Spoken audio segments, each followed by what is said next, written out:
why is the metronome so damn hard to follow? 90% of us pull out a metronome, we try to play along with the music, and within about 5 seconds, we're not following it anymore, if we even were in the first place. The metronome's really like a secret weapon. If you can actually learn to use it right, then you'll make huge gains in the practice room, way more than if you don't use it. Today, I'm going to show you some really easy ways to make your worst enemy become your best friend.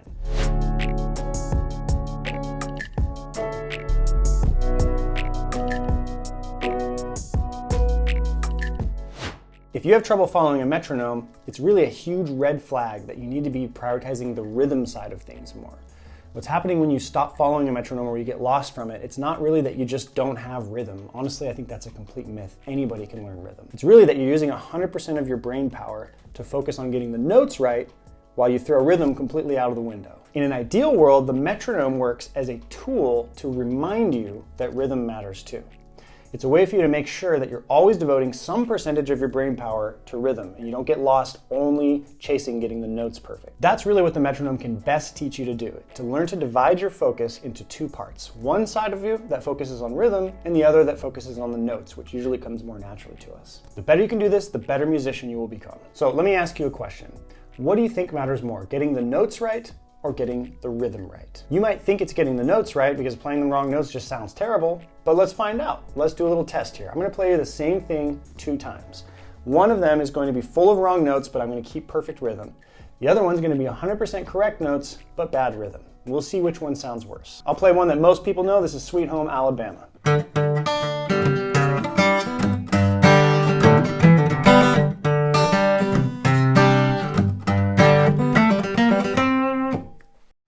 All right, plenty of wrong notes in there. Let's see what it sounds like with all the right notes, but bad rhythm. Here we go.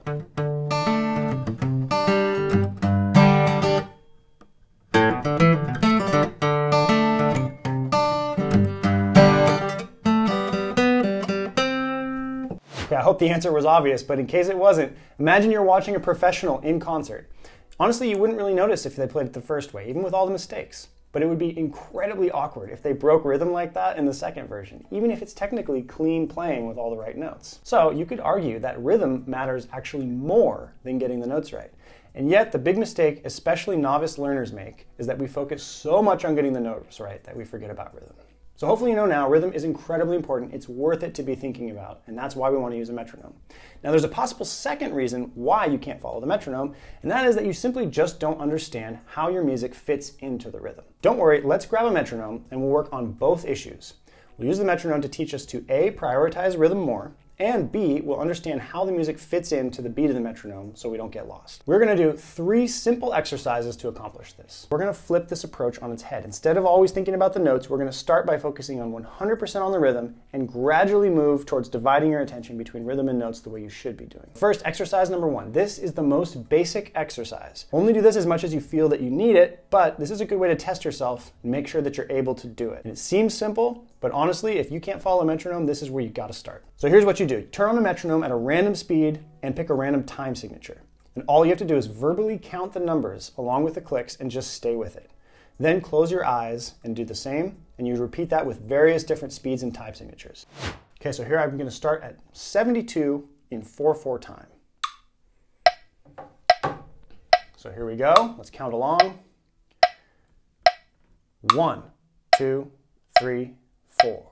1, 2, 3, 4. 1, 2, 3, 4. Okay, very good.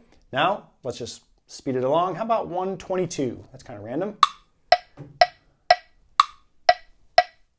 1, 2, 3, 4. 1, 2, 3, 4, etc. Okay, let's change our time signature now. What if we tried something that was in 3/4? Okay, and then let's pick a really faster speed. How about 145? 1, 2, 3, 1, 2, 3, 1, 2, 3, 1, 2, 3. Now I'll try one closing my eyes. How about 105? Still in 3/4. 1, 2, 3, 1, 2, 3. Okay, you get the idea, right? Speaking along with the beat is intuitive, it should be easy. It can still be a challenge to keep track of the numbers, but that's good. If it's challenging, you want to do this exercise more so you can really internalize the idea of a repeating pattern of numbers into your subconscious. That's really the baseline for everything. If it's really easy for you, move on to this second exercise. Exercise 2 is just a small step above exercise 1. You're going to repeat activity number 1, but now you're going to tap your hand or your hands on an instrument or the table. You're going to keep speaking the numbers too so that you can keep track of where you are in the time signature. And I want you to focus really hard on aligning your tap exactly with the beat. Don't settle for coming in even close to the beat. I want you to get it exact. I'll give you a couple examples here. Okay, here I'm going to be practicing at 140 and I'll be tapping along with the beat. 1, 2, 3, 1, 2, 3. 2, 3, 1, 2, 3. 1, 2, 3, 1, 2, 3. Now I'll do a really slow one, because sometimes it's actually really hard to track a slow beat. This will be at 45 in 4/4 time.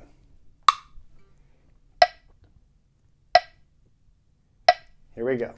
1, 2, 3, 4. 1, 2, 3, 4. Okay, one more thing you can do with either exercise 1 or exercise 2, if you want to make it a little more challenging, is try to add a beat exactly in between each click, so you're subdividing properly. You can do that by saying the word "and" or by just tapping in between. So here, if I was using my metronome, let's say I was at a speed of 75 in 4/4 time, it might look something like this. 2, 3, 4. 1 and 2 and 3 and 4 and 1 and 2 and 3 and 4 and. Subdividing is a really good way to get a great sense of the rhythm, and you can do that with any speed you want, and it'll be really good growth for you. Okay, so for exercise 3, we're going to notch up the difficulty one more level for you here. This exercise is where you're going to make sure you know how your music fits into the beat. And we're still not going to use our instrument though. Try singing, humming, or even just speaking the rhythm of the music that you're working on and staying with the metronome beat. This is so helpful, and it's the perfect stepping stone to playing your music with a metronome. Think about it, if you can't even hum or speak your music along with a metronome, how could you expect to do it on an instrument, which is actually much harder? All right, so I'm gonna pick 130 on the metronome here, and I'm gonna try to sing or speak the rhythm of Sweet Home Alabama. So I'm gonna turn the metronome on, we'll see how it goes. 2, 3, 4, 1, 2, 3, 4. Bum ba ba da ba bum ba ba da ba bum bum ba ba da da da da da.